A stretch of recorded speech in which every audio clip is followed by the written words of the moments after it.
Absorption and intensity shift. इसमें जो चीज हम लोगों को पढ़ना है वो ये कि जब भी यूवी विजिबल रेंज की रेडिएशन जो 100 से 400 और 400 से 750 nm की है, उसको किसी सैंपल पर अगर हम डालते हैं ऑर्गेनिक कंपाउंड पे, तो ये इसको एब्जॉर्ब करता है। ये सैंपल जो है ये रेडिएशन को एब्जॉर्ब करता है, रेडिएशन को एब्जॉर्ब करता है। ये इंसिडेंट रेडिएशन है, ये ट्रांसमिटेड रेडिएशन है, और इन्हीं का डिफरेंस जो है वो एब्जॉर्ब होगा। और इस एब्जॉर्प्शन का जो रिजल्ट है वो है इलेक्ट्रॉनिक ट्रांजिशन के रूप में, जो हम लोगों ने सिग्मा, पाई, एन, पाई स्टार और सिग्मा स्टार के रूप में देखा है। 4 तरह के ट्रांजिशन पॉसिबल हम लोगों ने अब तक पढ़े हैं। ये n to pi star and n to sigma star. इन चारों ट्रांजिशन में जो आसानी से होने वाले ट्रांजिशन हैं वो पाई टू पाई स्टार हैं और एन टू पाई स्टार हैं। क्यों? क्योंकि एनर्जी गैप एक इशू है जिसकी वजह से ऐसा होता है, और इसको हम लोगों ने अपने लेक्चर 1, 2, 3 जो तीनों हम लोगों ने वीडियो डाल रखे हैं उसमें एक्सप्लेन किया है। जो टॉपिक है वो ये कि आफ्टर एब्जॉर्प्शन, तो इसके बाद ये इस तरह का एक सिग्नल हम लोगों को मिल रहा है एब्जॉर्प्शन का, जिसमें इस एक्सिस पर, वाई एक्सिस जिसको आप कह सकते हैं, इसको वाई एक्सिस कह सकते हैं, इसको एक्स एक्सिस कह सकते हैं। वाई एक्सिस पर हम लोग इंटेंसिटी को डिटरमाइन करते हैं कि जो रेडिएशन एब्जॉर्ब हो रहा है उसकी इंटेंसिटी क्या है। एक्स एक्सिस पर हम लोग रेडिएशन के लैम्डा मैक्स को, जो एब्जॉर्प्शन हो रहा है कितने लैम्डा पर होगा, उसको डिटरमाइन करते हैं, और इसको इस तरह से ग्राफ से रिप्रेजेंट किया जाता है। इस ग्राफ में आप यहाँ देखिए, यहाँ आपको अगर ये रेफरेंस लाइन आपकी है, ये ग्राफ की अगर ये रेफरेंस लाइन है, तो आप इस ग्राफ को के रेफरेंस लाइन के रेफरेंस में कह सकते हैं कि अगर यहाँ से, इसको मैं डॉटेड कर दूं यहाँ नीचे से, अगर ये ग्राफ, ये लैम्डा मैक्स है आपका, एप्सिलॉन मैक्स है, ये लैम्डा मैक्स आपका यहाँ दिख रहा है, और यहाँ ये एप्सिलॉन मैक्स की वैल्यू यहाँ गई।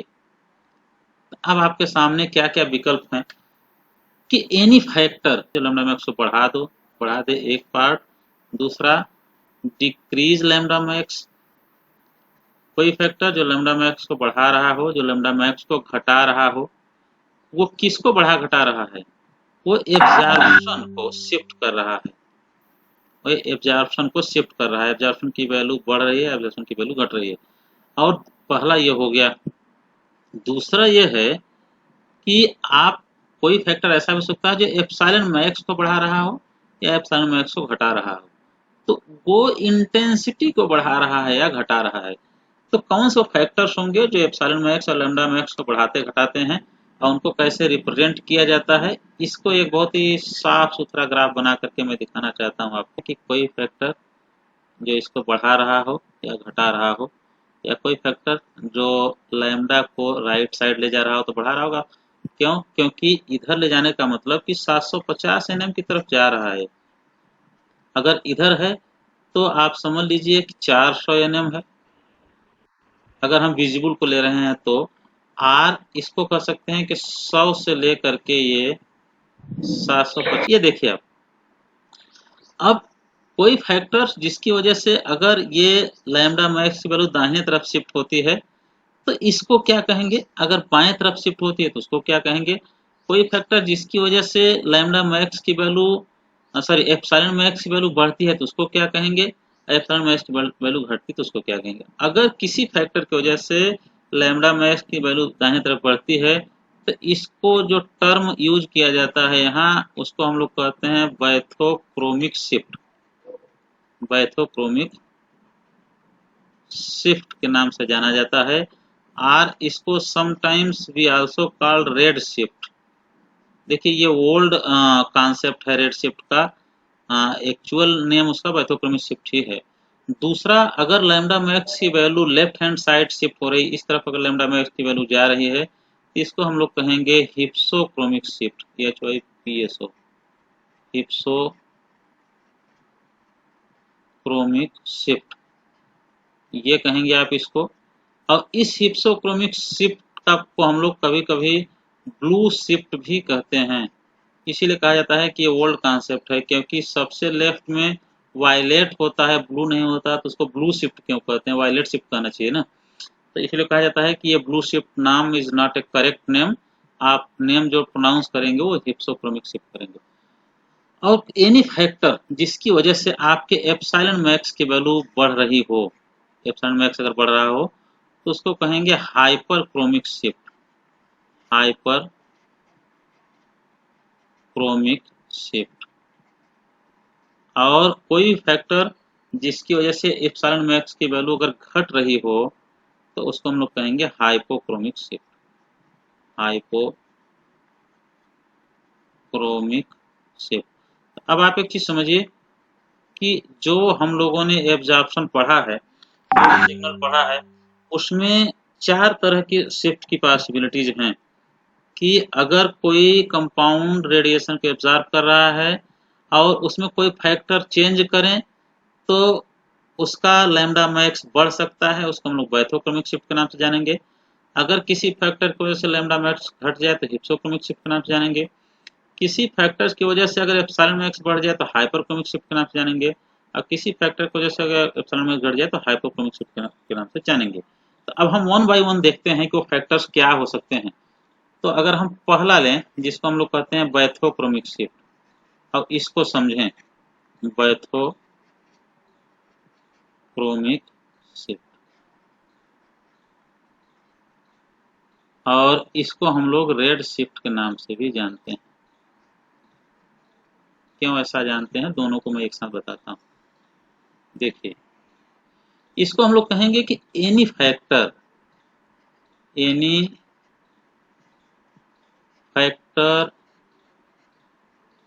Due to which lambda max increases, ये अपर साइन इंक्रीज को हम डिनोट करेंगे, लोअर साइन डिक्रीज करेंगे, तो वो कहलाएगा बैथोक्रोमिक शिफ्ट और रेड शिफ्ट। रेड शिफ्ट इसलिए कहते हैं इसको कि अगर हम विजिबल रेंज की रेडिएशन को देखें, तो ये 400 है नैनोमीटर से शुरू होता है, 750 नैनोमीटर तक होता है, और यहाँ होता है VIBGYOR। अब आप देखिए कि अगर लैम्डा मैक्स की वैल्यू बढ़ रही है, तो वो किसकी तरफ मूव कर रहा होगा, वो मूव कर रहा होगा 750 नैनोमीटर की तरफ, जो किसका है, रेड का है, इसलिए इसको रेड शिफ्ट के नाम से जाना जाता है। अब वो कौन से फैक्टर्स होंगे जिनकी वजह से लैम्डा मैक्स बढ़ेगा, तो अब आप देखिए कि लैम्डा मैक्स जो है, लैम्डा मैक्स किस पर डिपेंड करता है, उसी वजह से फैक्टर बढ़ेगा घटेगा। डिपेंड्स अपॉन, किस पर डिपेंड करता है, ये दिस एनर्जी गैप जो एब्जॉर्प्शन के बाद इलेक्ट्रॉनिक ट्रांजिशन होता है, delta E, energy gap between HOMO and LUMO। अब what is HOMO and what is LUMO, अब इसको मैंने एक्सप्लेन किया है अपने पिछले लेक्चर में। हाईएस्ट ऑक्यूपाइड मॉलिक्यूलर ऑर्बिटल किसको कहते हैं, लोएस्ट अनऑक्यूपाइड मॉलिक्यूलर ऑर्बिटल किसको कहते हैं।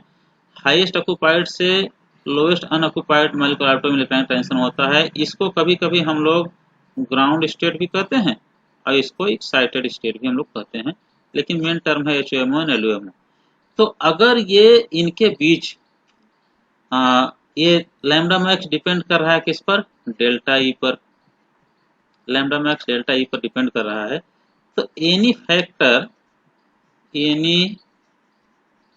फैक्टर ड्यू टू विच, जिसकी वजह से डेल्टा ई की वैल्यू डिक्रीज करे, वो टेंड करेगा लैम्डा मैक्स को इंक्रीज करने में। अगर आप देखिए कि डेल्टा ई की वैल्यू जो यहाँ से यहाँ तक थी, अगर वो घट जाए तो कम एनर्जी चाहिए ट्रांजिशन के लिए HOMO से LUMO में। अब कम एनर्जी किस तरफ होती है, रेड की तरफ होती है या जिसका वेवलेंथ ज़्यादा होता है उसकी तरफ होती है, तो आप कह देंगे कि जैसे ही इनके बीच एनर्जी गैप घटेगा वैसे ही लैम्डा की वैल्यू बढ़ेगी। और हम लोगों ने पहले भी इस बात को पढ़ा है कि E inversely proportional to 1 upon lambda. ये मैं पहले भी पढ़ा चुका हूँ आपको कि अगर एनर्जी की वैल्यू बढ़ेगी तो लैम्डा घटेगा, अगर एनर्जी की वैल्यू घटेगी तो लैम्डा की वैल्यू बढ़ेगी। तो कोई फैक्टर जिसकी वजह से इनके बीच गैप कम हो, और गैप कम हो तो एनर्जी की वैल्यू रिक्वायर्ड कम होगी HOMO से LUMO के बीच में, इसलिए लैम्डा का वैल्यू बढ़ेगा।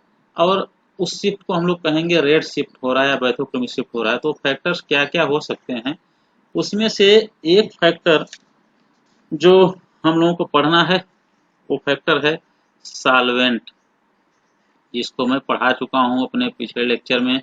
हमने आपको बताया था कि ये पाई है और पाई स्टार ट्रांजिशन कंपाउंड है, इसमें pi to pi star transition हो रहा है, जो कार्बन कंपाउंड को मैंने लिया था और कहा था कि ये नॉन पोलर सॉल्वेंट है।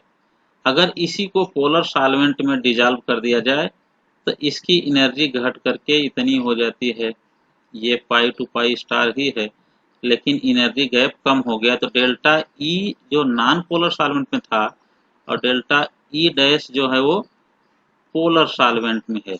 ये non polar solvent, N P S मतलब एन से नॉन, पी से पोलर से सॉल्वेंट, और पी एस मतलब पोलर सॉल्वेंट। तो यहाँ आप देखिए कि पोलर सॉल्वेंट के केस में delta E dash is less than delta E. तो अगर डेल्टा ई डैश की वैल्यू कम है तो इसके लिए लैम्डा की वैल्यू अपने आप ज़्यादा होनी चाहिए, क्योंकि डेल्टा जैसे एनर्जी गैप कम होगा वैसे लैम्डा मैक्स बढ़ जाएगा। तो in case of pi to pi star transition आप एक लाइन में कहेंगे कि जहाँ pi to pi star transition हो रहा है, अगर किसी भी कंपाउंड में, जैसे कंपाउंड है R C double bond O R, इसमें पाई बॉन्ड है तो इसमें pi to pi star transition होगा। CH2 double bond CH2 ethylene, इसमें पाई बॉन्ड है तो इसमें pi to pi star transition होगा। तो जहाँ भी पाई टू पाई स्टार ट्रांजिशन हो रहा होगा, अगर आप सॉल्वेंट की पोलैरिटी सैंपल में बढ़ाएंगे तो लैम्डा मैक्स की वैल्यू क्या होगी, अपने आप बढ़ेगी। और लैम्डा मैक्स बढ़ेगा तो इसी को हम लोग रेड शिफ्ट या बैथोक्रोमिक शिफ्ट के नाम से जानते हैं। एक फैक्टर हो गया सॉल्वेंट। दूसरा फैक्टर क्या है जिसकी वजह से फर्क पड़ता है, जिस दूसरे फैक्टर को हम लोग पढ़ेंगे वो दूसरा फैक्टर है कॉन्जुगेशन। कॉन्जुगेशन, और कॉन्जुगेशन को मैंने एक्सप्लेन किया था कॉन्जुगेशन किसे कहते हैं। अगर किसी को नहीं समझ में आया तो पिछला वीडियो देखे, उसमें आपको दिखेगा। तो है क्या कि ऑन इंक्रीजिंग कॉन्जुगेशन, अगर कहीं कॉन्जुगेशन इंक्रीज हो रहा होगा, ऑन इंक्रीजिंग कॉन्जुगेशन, अगर किसी भी कंपाउंड में कॉन्जुगेशन इंक्रीज हो रहा होगा तो एनर्जी गैप जो होता है, एनर्जी गैप बिटवीन जहां जहां से ट्रांजिशन हो रहा है वो कौन कौन सी एनर्जी गैप है, HOMO एंड LUMO डिक्रीज होता है। अगर एनर्जी गैप डिक्रीज होगा तो लैम्डा मैक्स की वैल्यू अपने आप इंक्रीज होगी। और इसका एग्जाम्पल आप देखिए कि क्या ऐसा होता है एक्चुअल में कि नहीं। देखिए ये एक इथिलीन मालिक्यूल है CH2 डबल बॉन्ड CH2, और एक ब्यूटाडाइन मालिक्यूल है CH2 double bond CH single bond CH double bond CH2। 1 2 3 4, इसमें 1 2, इसमें एक पाई बॉन्ड है। इसमें देखिए ब्यूटाडाइन में 2 पाई बॉन्ड हैं। इसमें कॉन्जुगेशन नहीं है पहले वाले केस में, क्योंकि एक ही डबल बॉन्ड है। इसमें कॉन्जुगेशन है, अल्टरनेट सिंगल डबल बॉन्ड है, डबल है, ये डबल बॉन्ड है, फिर सिंगल बॉन्ड है, फिर डबल बॉन्ड है। तो जैसे ही कॉन्जुगेशन बढ़ेगा वैसे ही लैम्डा मैक्स HOMO और LUMO के बीच घटता है।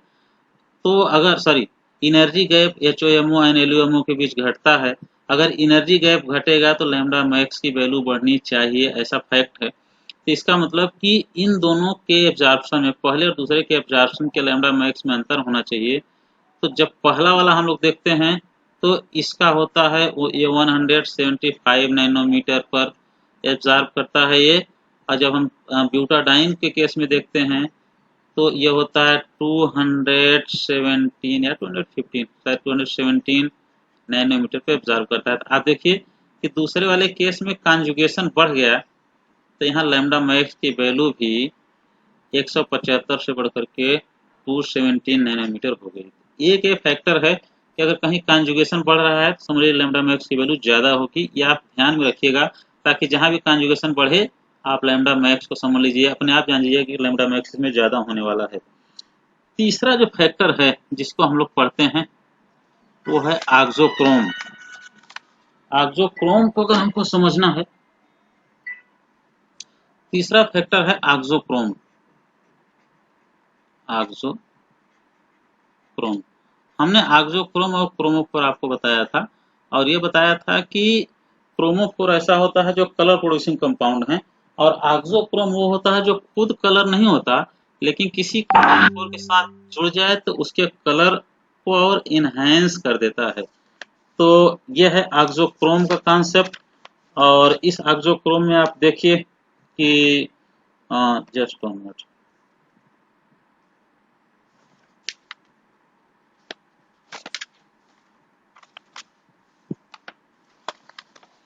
ऑक्सोक्रोम का कॉन्सेप्ट देखिए। यहाँ देखिए एक मैंने कंपाउंड ले रखा है बेंजीन, को जोड़ें, जैसे एक कंपाउंड है बेंजीन का, ये बेंजीन है, और इस एक कंपाउंड मैंने ले रखा है एनिलीन का, यहाँ NH2 जुड़ा हुआ है, NH2 जुड़ा हुआ है। आप देखिए बेंजीन 253 माइक्रोमीटर पे ऑब्जर्व करता है, जबकि एनिलीन 280 पर, और वो किसकी वजह से? इस NH2 की वजह से। NH2 क्या है? ऑक्सोक्रोम है। और इसने किया क्या है?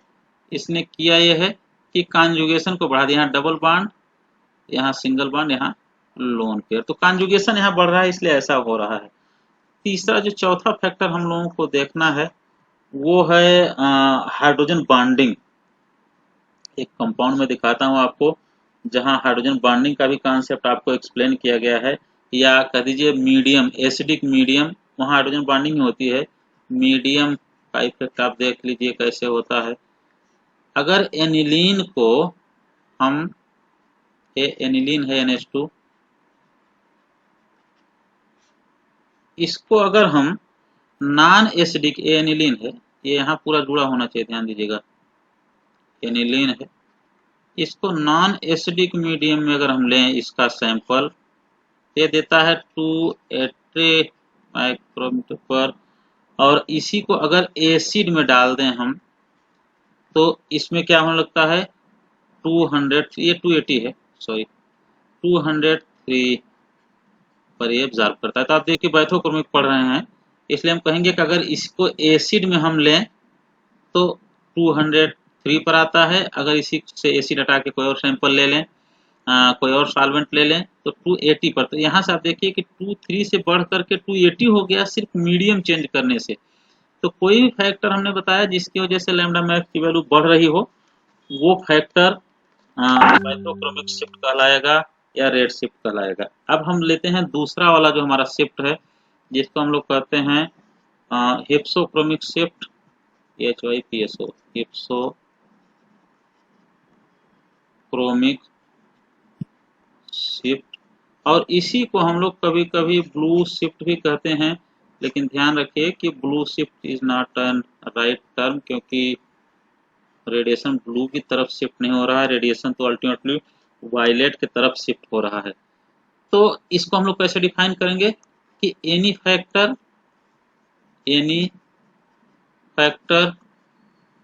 ड्यू टू विच, जिसकी वजह से लैम्डा मैक्स क्या हो रहा है? आपका घट रहा है, तो उसको हम लोग इस नाम से जानेंगे। इसको मैं अलग से एक्सप्लेन नहीं करूंगा, इसको आप ऐसे ही समझ सकते हैं कि क्या होगा। आप देखिए यहाँ, इसी को समझिए आप, ये पहला वाला कि अगर कोई कंपाउंड से कॉन्जुगेशन को घटा दिया जाए, जैसे हमने कहा था कॉन्जुगेशन बढ़ाएंगे तो रेड शिफ्ट होगा, तो अगर कॉन्जुगेशन घटा दें, ये ब्यूटाडाइन है, ब्यूटाडाइन के केस में आप देखिए कॉन्जुगेटेड कंपाउंड है तो 217 पर एब्जॉर्ब कर रहा है, लेकिन अगर इसी में से एक कॉन्जुगेशन निकाल करके इथिलीन में कन्वर्ट कर दें हम तो 175। तो कॉन्जुगेशन बढ़ाने से रेड शिफ्ट होता है और कॉन्जुगेशन घटाने से ब्लू शिफ्ट होता है, एक फैक्टर। दूसरा फैक्टर यही है कि अगर ऑक्सोक्रोम जोड़ दें तो रेड शिफ्ट होगा, अगर ऑक्सोक्रोम हटा दें तो ब्लू शिफ्ट होगा। तो दोनों का फैक्टर एक ही है, फिर समझना है हमको। तीसरा यहाँ देखिए कि अगर नॉन एसिडिक मीडियम में रहे कंपाउंड तो रेड शिफ्ट की तरफ है, अगर आप इसी कंपाउंड का एसिडिक मीडियम में सोल्यूशन बना दीजिए तो ब्लू शिफ्ट हो जाएगा। ये फैक्टर्स हैं जिसकी वजह से ब्लू शिफ्ट और रेड शिफ्ट होता है।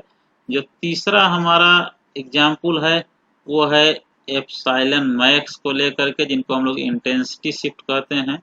और इंटेंसिटी शिफ्ट में भी दो तरह की का शिफ्ट हम लोगों को पढ़ना है कि क्या एप्सिलॉन मैक्स बढ़ रहा है किसी फैक्टर की वजह से या एप्सिलॉन मैक्स घट रहा है किसी फैक्टर की वजह से।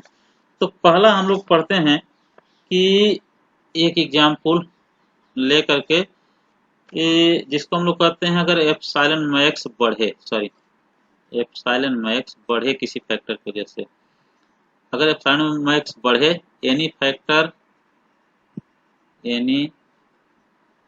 फैक्टर ड्यू टू विच, जिसकी वजह से एप्सिलॉन मैक्स की वैल्यू बढ़ जाए, तो इसको हम लोग किस नाम से जानते हैं?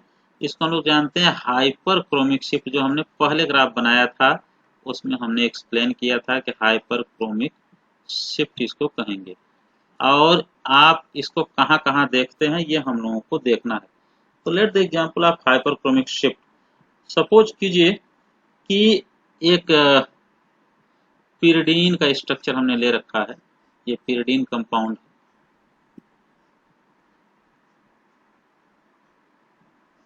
ये पिरिडीन है। और जब इसका यूवी विजिबल स्पेक्ट्रोस्कोपी डिटरमाइन किया जाता है तो इसका लैम्डा मैक्स जो होता है वो आता है 257 पर, और इसका एप्सिलॉन मैक्स जो होता है वो होता है 2750 पर। लेकिन अगर इसी पिरिडीन में एक हम लोग ऑक्सोक्रोम ऐड कर दें, ये पिरिडीन है और एक ऑक्सोक्रोम हमने ऐड कर दिया CH3, तो अब इसका नाम हो गया, देखिए कार्बन नंबर 1 2 3 4 5 एंड 6, 2 नंबर पे ऐड हो गया मिथाइल, इसका नाम हो गया 2 मिथाइल पिरिडीन।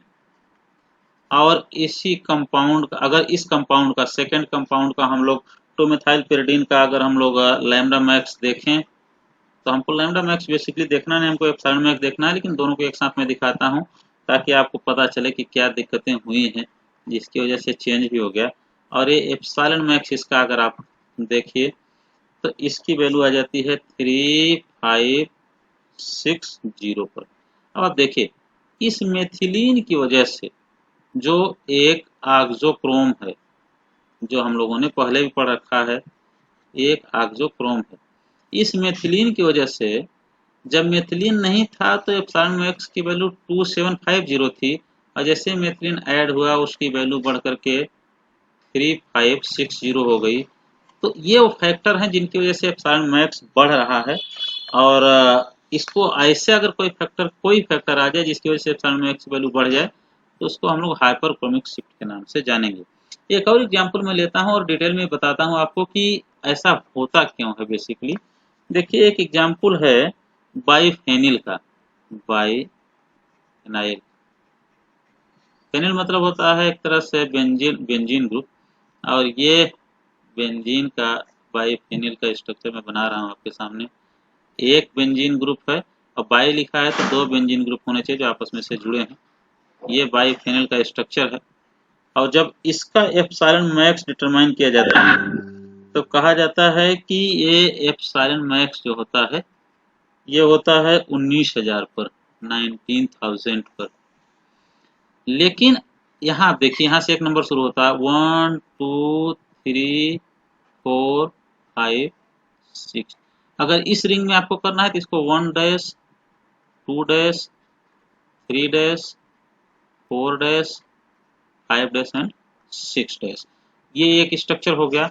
दूसरा स्ट्रक्चर जो हम लोग लेते हैं उसको हम लोग कहते हैं कि 2 मिथाइल बाइफिनाइल। 2 मिथाइल बाइफिनाइल एक कंपाउंड लिया गया। इसका मतलब इस 2 नंबर पर मिथाइल ग्रुप ऐड हुआ होगा। तो जब 2 नंबर पर हम मिथाइल ग्रुप ऐड करते हैं तो इस CH3 के ऐड करते ही इस कंपाउंड का एप्सिलॉन मैक्स जो होता है वो घट करके हो जाता है 10,250। आप देखिए कि इस फैक्टर की वजह से एप्सिलॉन मैक्स घट गया, या यूं कहिए कि मिथाइल था तो एप्सिलॉन मैक्स कम था और जैसे मिथाइल को हटाया गया एप्सिलॉन मैक्स बढ़ गया। आप दोनों बात कर सकते हैं। आप अभी हाइपोक्रोमिक शिफ्ट हाइपरक्रोमिक शिफ्ट पढ़ रहे हैं, अगर हाइपोक्रोमिक शिफ्ट एक्सप्लेन करना हो तो आप इसी को ऐसे भी एक्सप्लेन कर देंगे कि इसका 2 मिथाइल बाइफिनाइल ये कंपाउंड या सॉरी बाइफिनाइल कंपाउंड में लैम्डा मैक्स की जो वैल्यू एप्सिलॉन मैक्स की वैल्यू जो है वो 19,000 है और इसी के साथ साथ इसका लैम्डा मैक्स है 237। जबकि अगर इसमें 2 मिथाइल कर दें तो इसका लैम्डा मैक्स तो हो जाता है 250, लेकिन एप्सिलॉन मैक्स की वैल्यू घट जाती है। तो दोनों के एक साथ आप एक्सप्लेन कीजिए। एक तो है हाइपरक्रोमिक शिफ्ट, दूसरा है hypochromic shift. Hypochromic shift, hypochromic shift में क्या हो रहा है, एप्सिलॉन मैक्स घटता है और हाइपरक्रोमिक शिफ्ट में क्या होता है, एप्सिलॉन मैक्स बढ़ता है। ये फैक्टर्स हैं। तो अब आप दोनों को एक ही साथ एक ही स्ट्रक्चर से कैसे एक्सप्लेन कर सकते हैं कि अगर हम कहें हाइपरक्रोमिक शिफ्ट हमको एक्सप्लेन करना है तो हम कहेंगे कि 2 मिथाइल बाइफिनाइल का एप्सिलॉन मैक्स 10,250 पर आता है, लेकिन अगर इसी मिथाइल को हटा दें यहाँ से और सिर्फ बाइफिनाइल बचे तो उसका एप्सिलॉन मैक्स 19,000 पे आता है। तो आप कह दीजिए कि इस मिथाइल ग्रुप के हटाने से एप्सिलॉन मैक्स बढ़ रहा है, तो that is called hyperchromic shift. या किसी को हाइपोक्रोमिक शिफ्ट एक्सप्लेन करना है तो कहेगा कि बाइफिनाइल का एप्सिलॉन मैक्स 19,000 पर आता है, लेकिन अगर उसमें एक ऑक्सोक्रोम CH3 जोड़ दिया जाए 2 नंबर पर 2 मिथाइल बाइफिनाइल हो जाए तो उसी का एप्सिलॉन मैक्स घट करके 10,250 हो जाता है। तो एनी फैक्टर्स जिसकी वजह से ये एप्सिलॉन मैक्स बढ़ रहा है या एप्सिलॉन मैक्स घट रहा है, अगर बढ़ रहा है तो उसको हम लोग कहेंगे हाइपरक्रोमिक शिफ्ट, अगर घट रहा है तो उसको हम लोग कहेंगे hypochromic shift. This is all about shift of intensity and shift of absorption. Lambda max कैसे बढ़ता घटता है, एप्सिलॉन मैक्स कैसे बढ़ता घटता है। मैं what I request from all of you कि आप बुक उठाइए और अलग अलग एग्जाम्पल को ढूंढ करके लिखिए कि एक ही कंपाउंड का में अलग अलग ग्रुप जोड़ रहे हैं तो क्या लैम्डा मैक्स बढ़ रहा है कि लैम्डा मैक्स घट रहा है। अगर कोई ग्रुप ऐड कर रहे हैं या सॉल्वेंट चेंज कर रहे हैं तो क्या एप्सिलॉन मैक्स बढ़ रहा है कि एप्सिलॉन मैक्स घट रहा है। और उस बेसिस पर आप उसको डिफाइन कीजिए कि ऐसे केस में देखिए बाइथोक्रोमिक शिफ्ट हम कहेंगे, ऐसे केस में हिप्सोक्रोमिक शिफ्ट कहेंगे, ऐसे केस में हाइपरक्रोमिक शिफ्ट कहेंगे और ऐसे केस को हाइपोक्रोमिक शिफ्ट के नाम से हम लोग जानेंगे।